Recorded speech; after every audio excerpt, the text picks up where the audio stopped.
மரமும் அணிலும். ஒரு அடர்ந்த காட்டின் நடுவில் மிக பழமையான ஒரு மரம் இருந்தது. அந்த மரத்தின் கிளைகளில் பறவைகள், குரங்குகள் மற்றும் ஒரு சிறிய அணிலும் வாழ்ந்தன. அந்த மரமும் அணிலும் நெருங்கிய நண்பர்களாக இருந்தன. அந்த அணில் தினமும் பல விதைகளை மரத்தின் ஒரு சிறிய துளையில் சேகரித்து கொண்டே வந்தது. அந்த காட்டில் ஒரு நாள் பலமான காற்று வீசியது. மரங்கள் எல்லாம் ஆடி குலுங்கின. அந்த அணில் சேகரித்து வந்த விதைகள் எல்லாம் தரையில் மொத்தமாக விழுந்தன. இதை பார்த்து கொண்டிருந்த அணில் மிகவும் கவலைப்பட்டது.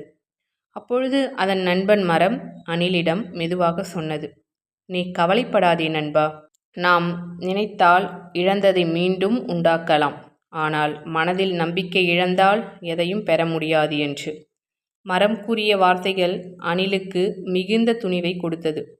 மறுநாள் வழக்கம் போல அணில் உற்சாகமாக விதைகளை சேகரிக்க ஆரம்பித்தது.